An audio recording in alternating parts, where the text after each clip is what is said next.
that is everything around you that you call life was made up by people that were no smarter than you. More than I can say.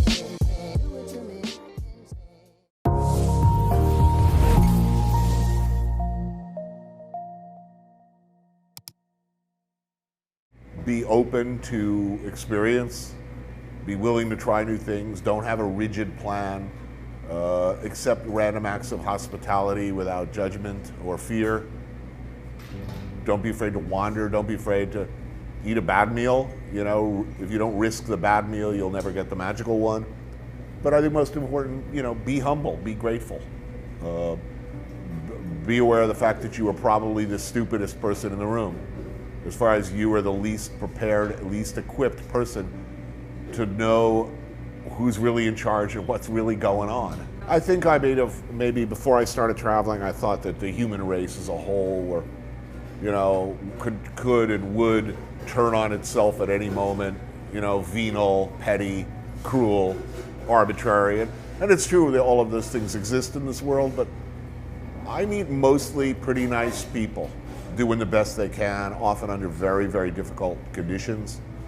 I met a lot of very nice people who've done very, very bad things that conflict with my deeply held conceptions of justice or sexual equality or acceptable practice or religious views. A lot of gray areas in travel. But I think that on balance, the world is filled with people doing the best they can, you know, who love their kids and, you know, would like to, you know, put on a clean shirt every morning and live their lives with a little dignity and have access to food and water, hope, just like everybody else. Uninhibited creative freedom is something that I've been incredibly fortunate to have for the better part of my entire television career. Unlike anyone else I know of in television, I've been free to do whatever I want, to make the shows I want, anywhere I want, with whom I want, in any style I want. So at first I don't know any other way, and by now I won't have it any other way. Life is good. Why settle for less? And by the same token, when you're given that much freedom and you have essentially no interference and nothing but support behind you, what you don't want to do is get lazy and bored and sloppy. To me, I'd much rather not make TV at all, or make even unsuccessful TV, than make competent television. You know, it's very easy to make a conventional travel or food show at this point. It's like shooting porn. It's the same shot sequence and the same sort of limited terminology. You know how all of the little pieces work, where you have to start and where you have to end. I detest competent, workmanlike storytelling, and I'm always very, you know, the times that we do that, I'm very unhappy with that. I'd rather fail. No, I've been fired many times. In my cooking career, I've been fired a number of times. I was not a particularly good chef. I had a lot of problems at various points in my career with narcotics. I was very deservedly fired on a number of occasions. But I mean, if you're talking about failure,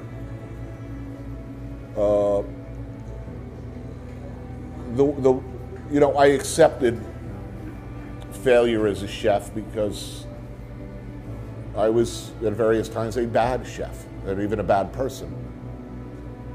These days, if I fail, it's because I tried to do something and did not succeed, or I just was not able to do what I hoped to do or wanted to do. Or maybe I tried to do something that just clearly, in retrospect, didn't work. But I would much rather that. I would much rather fail gloriously than not venture, not try. I'm not in, as I said before, I'm not interested in competent, telling stories with competence. I'm looking to tell them with some style and originality and some creativity that is interesting to me and the people I work with. And there have been times that has resulted in failure, meaning it didn't work, it didn't communicate anything like what I wanted to. Often the story I think I'm going to get ends up being another story entirely that's even better or very different. That's good. But there are other times where I just fail miserably. You know, I tried to do a Sicily show again, and it was not good. It did not capture the place. It didn't show us anything of value. It did not live up to the subtlety and beauty of its subject. And then there are shows where, you know, some people are just going to hate it. They just don't like the style. They think it's self-indulgent. They don't get it. But that's the kind of failure I like. You know, a powerful reaction one way or the other is infinitely preferable to me than pleasing everybody. If I walk in a room where everybody agrees with me, I find that frightening and dismaying and boring as fuck. My answer to that question stems from my history as an addict.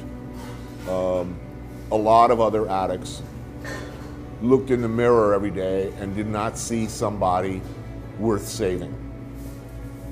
Even at my worst, there was a level of vanity, I guess. I looked in the mirror and saw somebody deep in there, regardless of how low I was, my circumstances. I had a high enough opinion of myself that I thought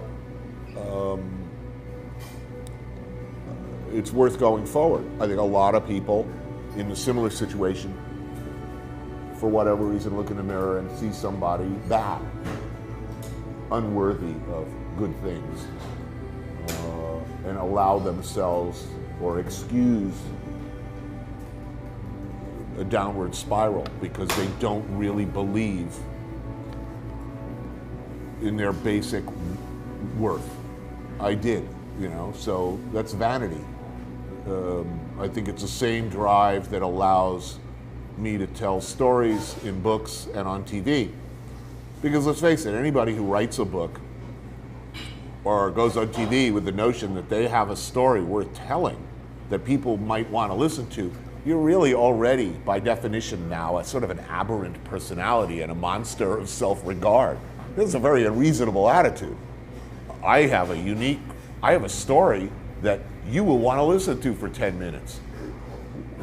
Why would any reasonable, and I might make a living doing that. Some of you might even want to pay for that story, to the point that I could make a living doing that rather than washing dishes or preparing meals.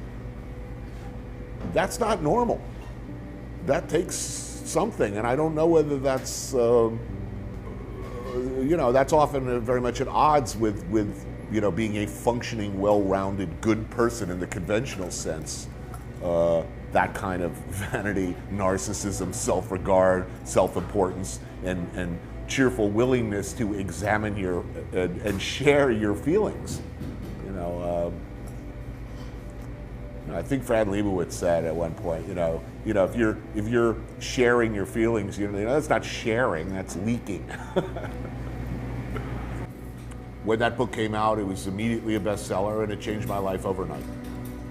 Overnight. I mean, I was desperately in debt, hadn't paid my rent in time ever, had owed Amex for 10 years without making a single payment, owed the IRS, hadn't even filed, was in very, very, very insecure place at age 44.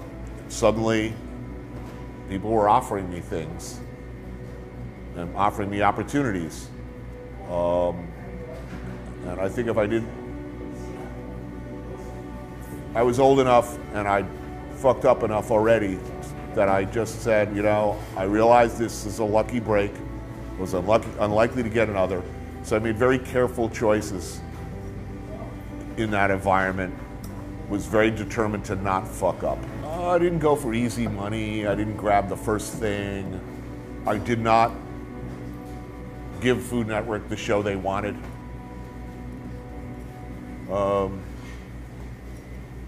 And I said no a lot to what seemed like a lot of money. Well, look, what's good for you in the short run is not necessarily good for you in the long run. You know, you're starting out as a writer, you've written one book, and you got a TV show, and somebody offers you $1 million to, you know, represent an anti-diarrhea medication. Well, that's a lot of money in the short run, but you're always going to be that guy with the shits. I'm admittedly, I have very contradictory impulses here. I'm old school in a lot of ways. I think you should at least know how to make a beef bourguignon correctly according to the original recipe.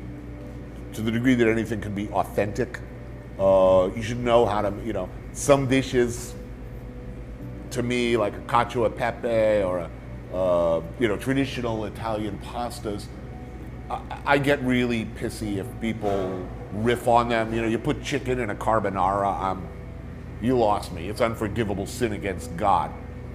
But on the other hand, you know, there are guys that came out of blues and R&B who turned out to be Jimi Hendrix. You know, there are people who can riff on and improvise on classics and create whole new wonderful worlds. And what is authentic is mostly meaningless anyway. I mean, the tomato is not authentic Italian. I mean, it came from the New World. Chinese food is always evolving, so it's protective and instinctively hostile to new as I can be. I know too many really creative chefs, and I understand the changing world. Is it pleasurable, I guess, is the benchmark for me. If you're gonna mess with a classic, are you making something more dazzling that says, look at me and how smart I am? Or are you in some way improving it? Is it pleasurable? Is a chicken Caesar more pleasurable than a plain Caesar? I think not. I think the chicken takes away, but that's my opinion. I'm relentlessly, pathologically punctual. I think that comes from all those years as a chef and more importantly as a cook. You know, if you showed up late as a cook, you're letting your people down in a very tangible way. Somebody else has to physically do the work, do the setup, or you lose the shift, or you get fired. As a chef, cooks who showed up late, who were disorganized, who couldn't keep a lot of stuff going on in their heads, they failed. And when they failed, we all went down with them.